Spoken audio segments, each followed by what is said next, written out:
तो चलिए हम लोग एक सेल का नीट एंड क्लीन डायग्राम बनाते हैं।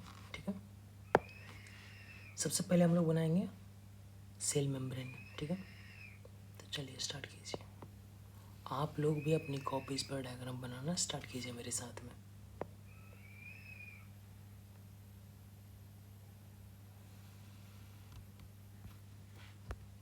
ये क्या है? Cell membrane.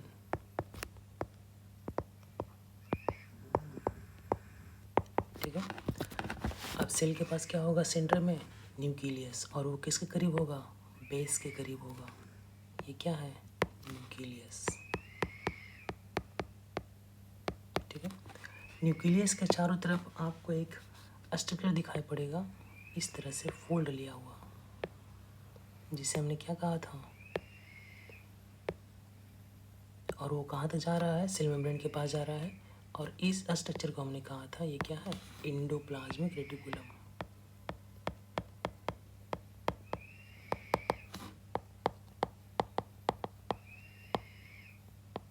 कितना खूबसूरत नाम है, एंडोप्लाज्मा, मतलब प्लाज्मा के अंदर। ठीक है, मतलब प्लाज्मा मेम्ब्रेन के अंदर। ठीक है, नेक्स्ट। अब डीएनए के अंदर आपको न्यूक्लियस के अंदर कुछ फाइबर्स दिखाई पड़ेंगे। इन फाइबर्स को हम लोग कहते हैं क्रोमैटिन फाइबर।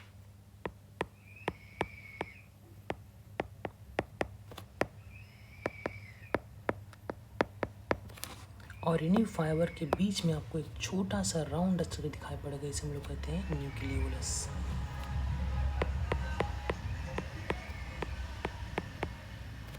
ठीक है, और समझिएगा सेल के पास आपको एक और यूनिक सा स्ट्रक्चर दिखाई पड़ा था।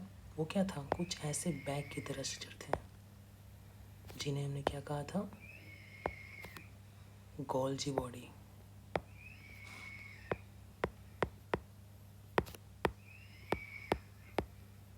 गोल्जी बॉडी से छोटे छोटे वेसाइकल्स बाहर निकल रहे थे, जिन्हें हमने क्या कहा था? वेसाइकल, या फिर गोल्जी वेसाइकल। ठीक है,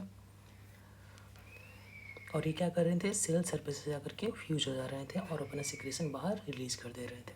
ठीक है, नेक्स्ट। एक और नॉर्मल सा स्ट्रक्चर था, जो कि कुछ इस प्रकार था, और वो सेल में बहुत सारा फैला हुआ था जगह जगह पर।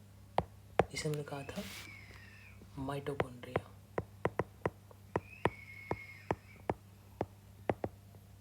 ठीक है, और माइटोकॉन्ड्रिया को हम लोग क्या कहते हैं? Power house of the cell. क्या कहा जाता है? Power house of cell. क्यों कहा जाता है? क्योंकि यही बनाता है सेल के लिए एटीपी, और एटीपी को क्या कहते हैं? Energy currency.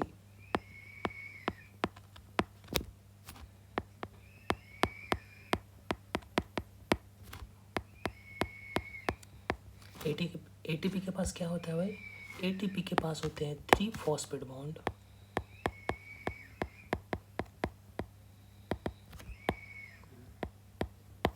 और इनमें से जब कोई भी बॉन्ड टूटता है तो एनर्जी रिलीज होती है, और वही एनर्जी होता है सेल के अंदर रिएक्शंस को रन करने में हेल्प करते हैं। ठीक है, नेक्स्ट। एक और नॉर्मल सच था सेल के अंदर, जिसे हमने कहा था लाइसोसोम। लाइसोसोम, नाम याद रखिए, ये क्या है? लाइसोसोम। लाइसोसोम, इसे हम लोग कहते हैं सुसाइड बैग। और लाइसोसोम के अंदर क्या पाया जाता है? एंजाइम्स। कैसे एंजाइम्स? हाइड्रोलैक्टिक एंजाइम्स।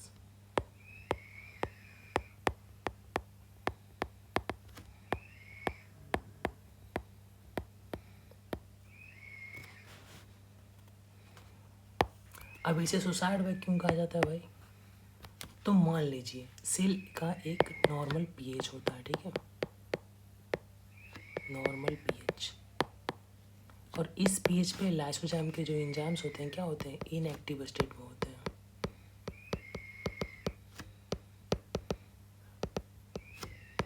अब मान लीजिए सेल के अंदर क्या हो गया है? बैक्टीरियल इन्फेक्शन हो गया। ठीक है, सेल के अंदर क्या हो गया, बैक्टीरियल इन्फेक्शन,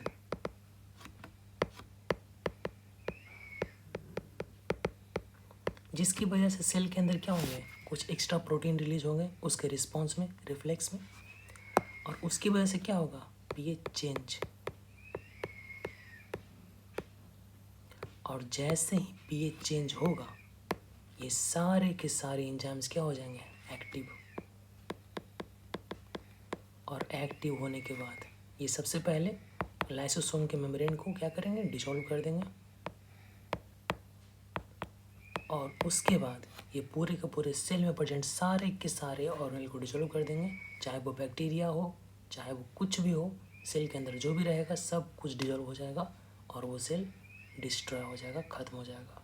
मतलब सेल क्या कर लिया, सुसाइड कर लिया। क्यों, ताकि वो बैक्टीरियल इन्फेक्शन किसी दूसरे सेल के पास ट्रांसमिट ना हो। ओके, एक और स्ट्रक्चर इस सेल में दिखाई पड़ रहा है, वो क्या है, सेल प्रोजेक्शन। ये जो उभार है इसे हम लोग कहते हैं सेल प्रोजेक्शन। ठीक है,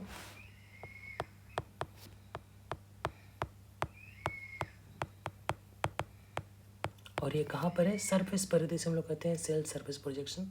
ठीक है, सेल सरफेस प्रोजेक्शन। और ये 3 तरह के हो सकते हैं। पहला क्या हो सकता है, सीलिया, दूसरा हो सकता है फ्लैजिला, और तीसरा क्या हो सकता है, विलाई। अब समझिएगा, सीलिया कहाँ प्रेजेंट होगा, ये पर्टिकुलर मूवमेंट करता है, मतलब either forward either backward. Okay, कहाँ प्रेजेंट होता है ये प्रेजेंट होता है आपका फैलोपियन ट्यूब में, ट्रैकिया में। ठीक है, और ये क्या करता है, पर्टिकुलर मूवमेंट।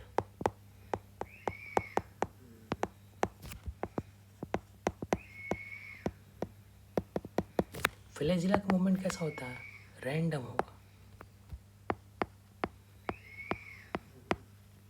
और ये कहाँ पाया जाता है, बैक्टीरिया के अंदर। और विलाय का क्या फंक्शन होता है, एब्जॉर्प्शन का।